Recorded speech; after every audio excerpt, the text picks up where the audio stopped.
Welcome back to the Daily Grind, a daily show about the Grizzlies every single day right here on Bluff City Media.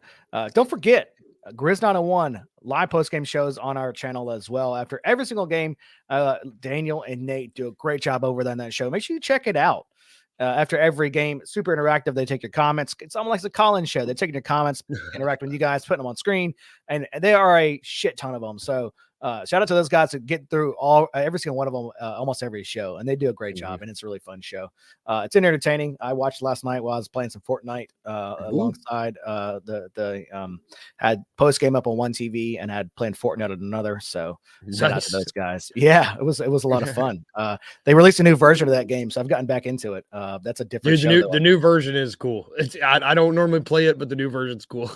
I love the new version. I've been playing it with my kids and we have a great time. The platform they put out anyway, this is not a gaming show. It's not a gaming show. We'll do another show that's just about gaming. This is not a gaming show. We'll talk about it later. Let's talk about Taylor Jenkins. I don't understand. Look, I don't think this Taylor Jenkins is bad. No, I don't think Taylor Jenkins is a bad coach. No, and I don't think the Grizzlies should even think about this. Is not like a fire Taylor Jenkins segment. I want to be first and foremost on that because he's a good coach. You might not like him, but man, he is confusing as hell. Yeah, yes, yes. There are a lot of lineups I see out there that just don't make sense, and I don't know what they're trying to do. Like strategically, like what they're trying to accomplish. Like there's always something with a lineup. They're trying to hey, we're trying to give up a certain amount of defense and try to get back a certain amount of offense. Like last we talked about the Zaire thing. I can get the Zaire thing. Luke was kind of bad on defense. They were trying to shore up that part of kind of slowing down their bigs, right? And relying on Jaren and Dez to kind of make shots. I get that. But like, for instance, last night, why start Xavier Tillman? Why even start him? If he's going to only play 3 minutes and Biz plays 21, why even start him? Biz wasn't hurt. No. Like, were you trying to reprimand some? I don't understand. Yeah, I don't get it. Another weird one was, again, when they threw, I think they had John Contra out there, Zaire, Santi, and then just Desmond. For a long time, they had just Desmond in that third quarter. And I was like, there ain't no one on this. There's no one on this can score this ball. Because at some point, right, like, they know that Desmond Bane is the only person that's going to score the basketball, right? And in that third quarter, they were sailing out and say, well, we're just going to guard Desmond and you guys can do whatever you want after this. We don't really care. If John Conchar beats us, then so be it. And it's one of those things where you live with that, right? If you live with John Conchar or Bismack Biyama beating you, because the likelihood of that happening is small. And so that lineup in the lineups in the third quarter, which were abysmal. And last night he puts in Vince Williams after that first initial 0-8 run. They go on an 8-0 run or an 8 or 9-0 run or 9-2 run, something that's similar to get back within one. It was 0-8, and then it was 12-13 the next time out. Yeah. Lineup was great. Immediately changes it. I was like, what is happening? Immediately changes it. The Suns go on a run again. Because I think that they put in, I think they took out Vince and maybe put in Biz. I took out several, but they put in Biz and Zaire and Santi. But it wasn't like a normal like substitution of like it's time for them. I think there's only like 6 minutes left in the first quarter. So it didn't seem like a normal substitution pattern. It didn't make sense. And that's the kind of stuff I look in my head. I'm going, I don't understand this because you have something that works. It clearly works. It's like a 9-0. Every time you put these guys in, you get good results. Why do we change it? I don't understand. And it's what's tough for me too is it's not even in moments where so like if an alien was reading if an alien was reading a book, coaching basketball for dummies, and they got to the part that was like, oh, here's where I'm supposed to sub in a new rotation. He's not even putting these rotations in where logically it would make sense to swap people.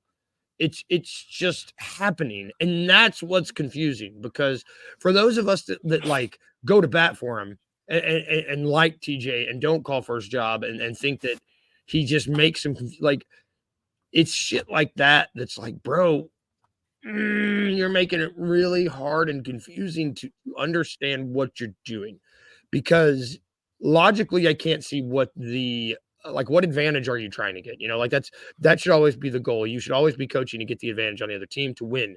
Like and these lineups are coming in. It's like, what the fuck are you doing? I just don't get some of them. I mean, shout out to D'Angelo Halo for joining us on YouTube. He's been commenting. He said that Zaire Santi Biz was a weird lineup. Yes, it was. He said some of the panic rotations or some of the rotations seem like panic rotations. Contra, it did seem like Contra was a real panic move. It was like, I don't know what's going on. Let's try to change something and throw Contra, and guess what?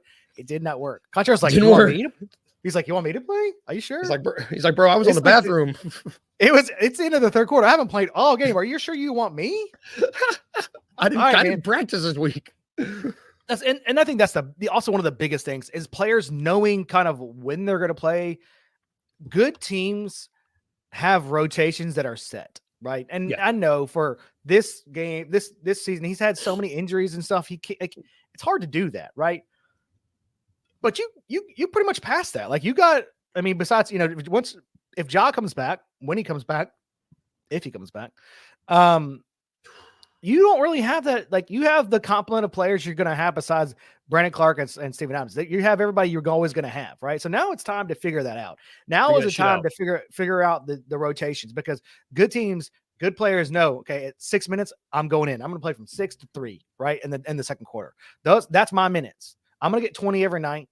I'm going to play this, for the most part. Variably, it's, some games have changed between foul trouble and just kind of the way the game's going. But for the most part, I'm going to play from the end of the first to the middle of the second or whatever it is.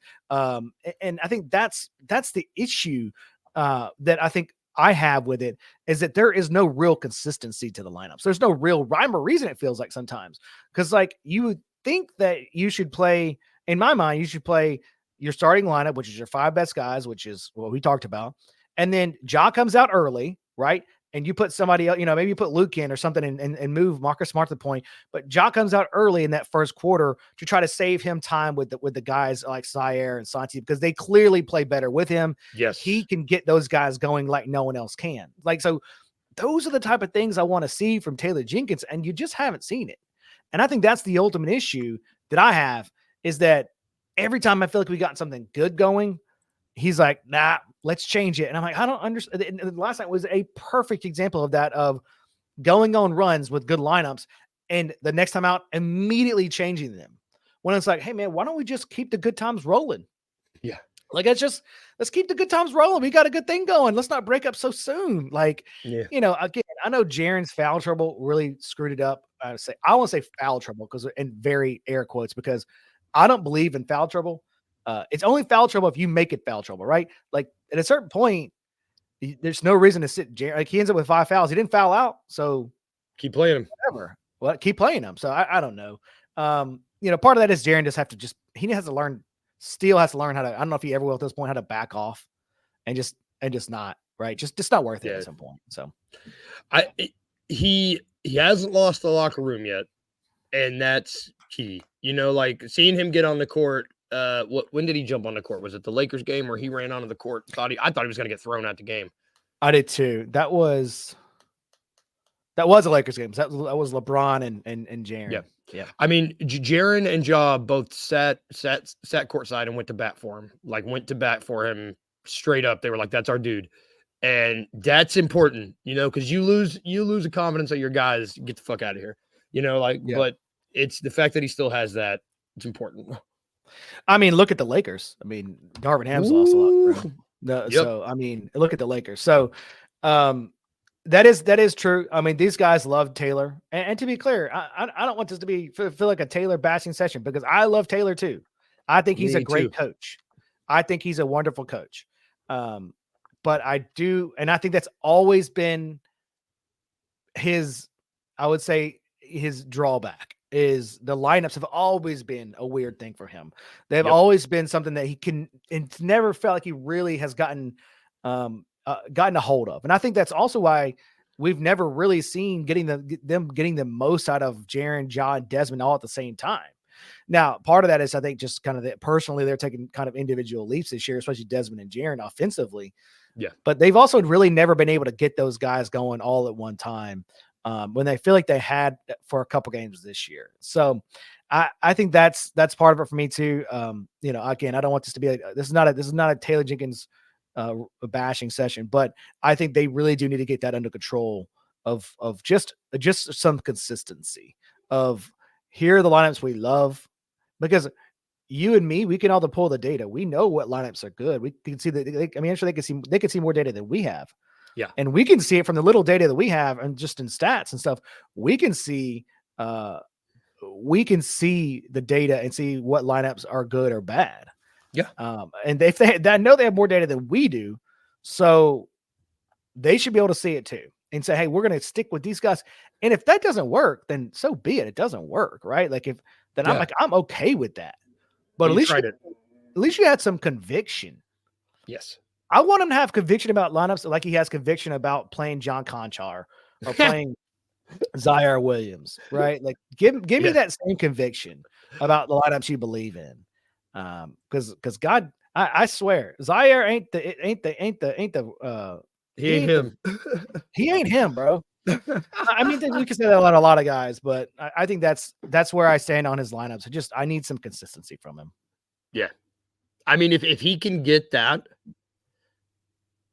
even with where we're at, what, 13 and whatever, this team can still make a run, man. Like if he can get consistency and have that conviction, and this team could stay healthy, then they could go on a run. They would be the team that I wouldn't want to see in the play-in, personally.